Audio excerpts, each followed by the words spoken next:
mix-ups, and that's the, you know, they all kind of have abandoned V-Trigger 1. It still has its uses. Yeah. I know, like for example, Problem X likes to use V-Trigger 1 against players specifically he feels are reversal happy. Yeah. You can mix them up with a dash through. Yeah.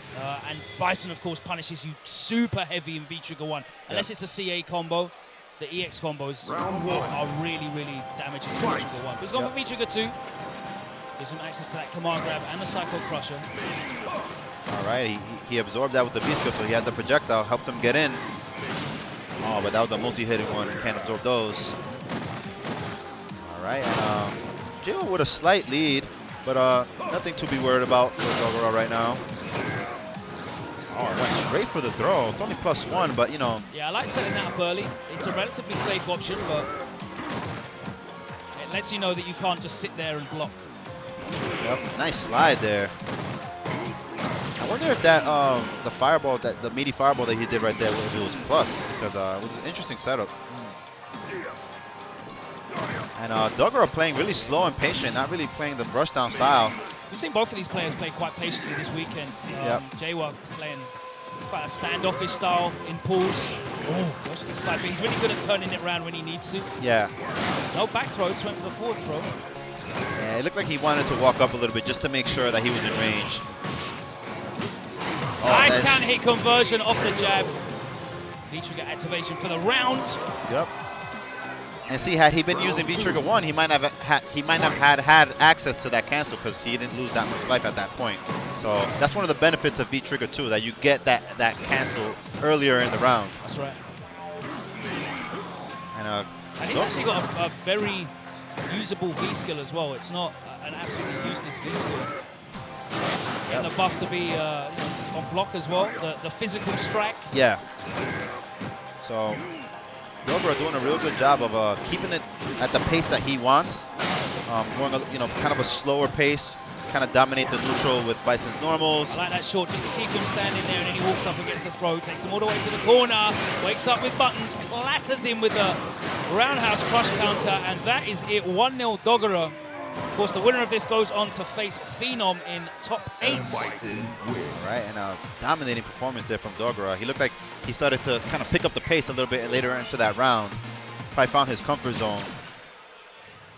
All right, let's see if Jiewa waits a little bit, just kind of slow him down. Yeah, Bison's really good against Shotos in general. Yeah.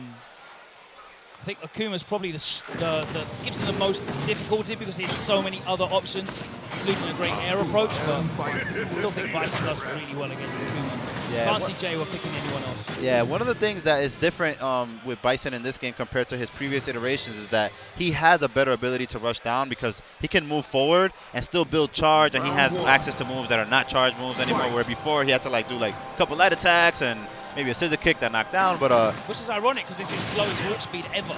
Yeah. He's got great forward momentum. He's also really vastly better at getting around projectile zoning than he was previously. Remember Street Fighter 4 versus Gar was horrendous. Yeah, because now he has his own projectile and he has a way to absorb. So he had a better tool set, I think, in this game compared to some of the other previous iterations. He's in the corner already, jumps straight out of there. Jiewa trying to chase him down when he gets low forward fireball. All right, and what I want to see more of from Dogura is I call it the Problem X special. That anytime he he spaces him out for those neutral jumps and snipes it with the hell attack. Yeah, the air-to-air medium. That's another hit. All right, it up. Tick throw.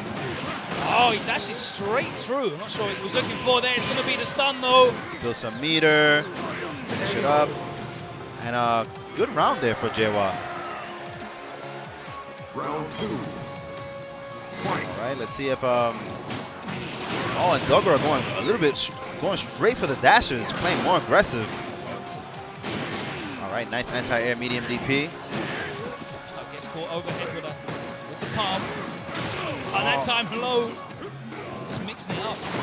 Yeah, really mixing up his options here. Again, he goes to the throw. He's been quite throw heavy. Definitely taking advantage of those frames, stealing a few frames. Yeah, and one of the things I noticed that's different from Dogura compared to Problem X is that Problem X often uses the EX Fireball to set up his approach. Yeah. And Dogura hasn't really been using it yet. I haven't seen him use it once. Yeah, Problem will definitely go full screen and put that EX Psycho Blast out. The cross-up, Psycho Crusher again. Yeah, a lot of players have been consistently been getting hit by that. So Dogura, you know, he keep riding it out until they start blocking it, and they haven't yet. So. All right, looking for that cross counter. The hard kick backs off. Another dash up, another counter hit conversion. He takes him to the corner. There's the throw. Stun racking up. All right, and in a prime position to take this round and the set. Activation stations. Nice jump back. Doesn't catch him though. No recovery on that. Yeah. All right, opting to back off. Oh, he wanted to dash through that. The wake up light kick. Wow. Take that hard knockdown. Takes the throw. Oh, dashes straight into the knee. Yeah, I like the way that Jiewa is not being deterred, even though he's he's very close to losing, but just like that, and he would have made it safe anyway. Good stuff to Dogura. That was a pretty quick game. Despite I felt like they were more evenly matched in the first set. They were kind of feeling each other